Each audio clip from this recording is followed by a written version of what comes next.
റസൂലുള്ളാഹി സ്വല്ലല്ലാഹു അലൈഹി വസല്ലമ തങ്ങൾ പറയുകയാണ്, ആരൊരുവൻ യാ അർഹമർ റഹീമീൻ,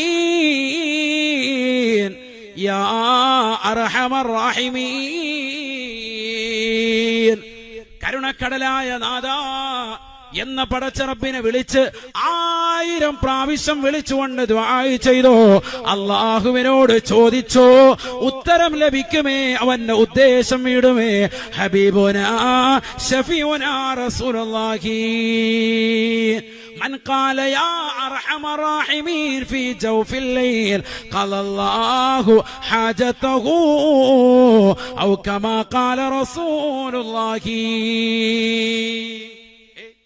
ഒരാള് രാത്രി എന്നിട്ട് യാ റഹമർ റഹീമീൻ, യാ റഹമർ റഹീമീൻ, യാ റഹമർ റഹീമീൻ, യാ റഹമർ റഹീമീൻ 1000 വട്ടം അങ്ങനെ ഒന്ന് വിളിച്ചു നോക്ക്, മനസ്സിരുത്തി വിളിക്കണം. എന്നിട്ട് നമ്മുടെ ഉദ്ദേശം ഒന്ന് പറഞ്ഞിട്ട് ദ്വാരം നോക്കിയാൽ ഉറപ്പാണ് അള്ളാഹു ഉത്തരം നൽകും. അള്ളാഹു തൗഫീഖ് നൽകട്ടെ.